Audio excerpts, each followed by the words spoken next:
اللہ نے ہمیں اس طرح پیدا کیا ہے کہ ہماری ضروریات ہوتی ہیں اور ہماری زندگی میں مختلف چیزیں ہوتی ہیں جنہیں ہم پورا کرنا چاہتے ہیں.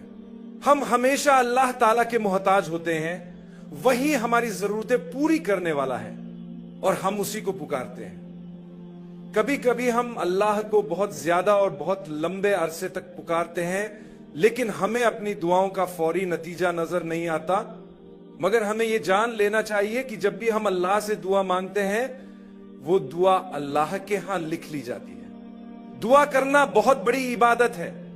اگر کسی شخص کی دعائیں ویسے پوری نہ ہو جیسی وہ چاہتا تھا، لیکن اس کے باوجود وہ مسلسل اللہ سے دعا کرتا رہا، تو اللہ کے حکم سے وہ شخص صبر اور ثابت قدمی کے سبب جنت میں داخل کر دیا جائے گا، کیونکہ اس نے اپنی زندگی میں صبر سے کام لیا اور آزمائشوں کو برداشت کیا.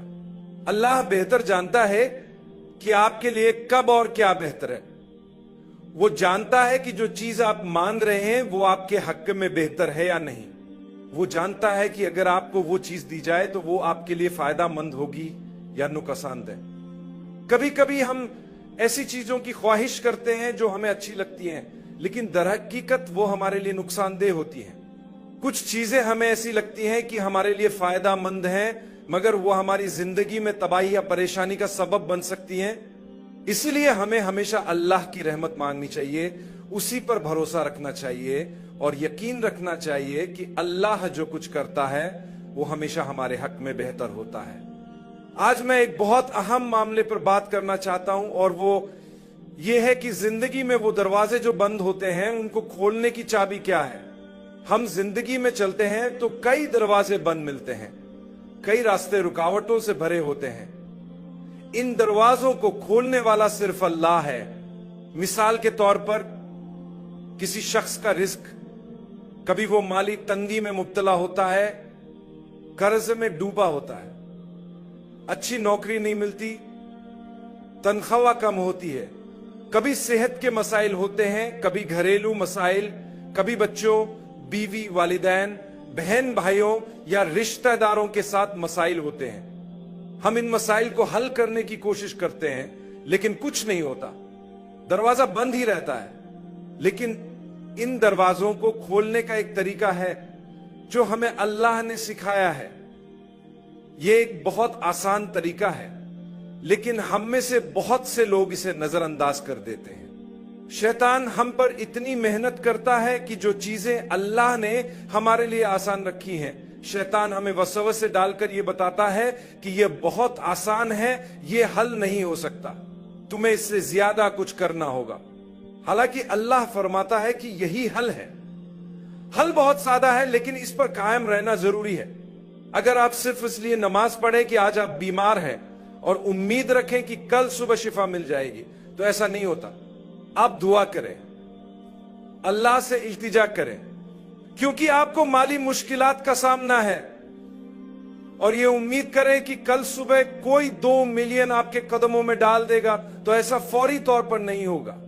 اللہ ایسا کر سکتا ہے، مگر وہ ایسا نہیں کرے گا، کیونکہ جب انسان مشکل میں ہوتا ہے تو اس کا دل نرم ہو جاتا ہے. جب کوئی بیمار ہوتا ہے یا مالی مشکلات میں ہوتا ہے تو کیا وہ مسجد نہیں جاتا؟ کیا وہ اللہ سے گڑ گڑا کر دعا نہیں کرتا؟ کیا وہ اپنے گناہوں پر آنسو نہیں بہاتا؟ کیا وہ اللہ سے نہیں کہتا یا اللہ میں نے جو زنا کیا معاف کر دے، میں دوبارہ نہیں کروں گا. میں نے جو شراب پی معاف کر دے، میں دوبارہ نہیں پیوں گا. میں نے جو جوا کھیلا معاف کر دے، میں دوبارہ نہیں کھیلوں گا. لیکن یا اللہ اب میرے ساتھ ایک بہت بڑی مشکل ہے، میری مدد فرما. بندہ اس وقت اللہ کے بہت قریب ہوتا ہے کیونکہ وہ مصیبت میں ہے. بعض اوقات اللہ اپنی رحمت سے بندے کو اسی حالات میں رکھتا ہے تاکہ وہ اللہ کے قریب رہے، کیونکہ اگر فوراً سب کچھ دے دیا جائے تو شاید بندہ اللہ کو بھول جائے. لیکن ان دروازوں کو کھولنے کی ایک چابی ہے، اور وہ چابی بہت سادہ ہے، استغفر اللہ. یہی چابی ہے جو بند دروازوں کو کھولتی ہے. استغفر اللہ کا مطلب ہے اے اللہ میں تجھ سے بخشش چاہتا ہوں، مجھے معاف فرما. ہم میں سے بہت سے لوگوں کو غلط فہمی ہوتی ہے کہ صرف گناہ کرنے کے بعد ہی استغفار پڑھنا چاہیے، لیکن ایسا نہیں ہے۔ چاہے ہمیں کوئی خاص گناہ یاد ہو یا نہ ہو، پھر بھی ہمیں استغفار پڑھنا چاہیے۔ یہی دنیا اور آخرت کی بھلائی کے دروازے کھولنے کی چابی ہے۔ ہمارا ایمان ہے کہ رسول اللہ صلی اللہ علیہ وسلم بے گناہ اور معصوم ہیں، آپ سب سے کامل انسان ہیں، اللہ کے سب سے برگزیدہ نبی ہیں۔ لیکن حدیث میں آتا ہے کہ آپ صلی اللہ علیہ وسلم دن میں 70 سے 100 مرتبہ استغفار پڑھا کرتے تھے۔ کیا آپ نے کبھی سوچا کہ جب وہ بے گناہ تھے تو پھر کیوں استغفار کرتے تھے؟ اس کا جواب یہ ہے کہ استغفار بھلائی کے دروازے کھولنے کی چابی ہے۔ جو کچھ آپ چاہتے ہیں اللہ سے معافی مانگیں، لیکن استغفار دل سے ہونا چاہیے، صرف زبان سے نہیں۔ اگر آپ دل سے ایک مرتبہ یا اللہ مجھے معاف کر دے کہہ دیں، یہ 1000 مرتبہ بغیر توجہ کے کہنے سے زیادہ اثر رکھتا ہے۔ اگر آپ کو عربی میں مشکل ہو تو اپنی زبان میں کہیں یا اللہ مجھے معاف کر دے، آپ اس کے اثرات خود دیکھیں گے۔ جب مسجد میں داخل ہو رہے ہو، جب نکل رہے ہو، جب نماز کے بعد بیٹھے ہوں، جب گاڑی چلا رہے ہوں، جب کچن میں ہوں، جب لباس پہن رہے ہوں، جب کام کر رہے ہوں، جب چل رہے ہوں، جب بات کر رہے ہوں، بار بار یا اللہ مجھے معاف کر دے کہیں۔ اگر آپ روزانہ 100 مرتبہ استغفار کر لیں تو زندگی کے سارے بند دروازے کھل جائیں گے۔ میرے بھائیوں اور بہنوں، یہ اتنا طاقتور جملہ ہے کہ یہ آپ کو سیدھا جنت تک لے جا سکتا ہے۔ ایک دن ہم سب کو مرنا ہے۔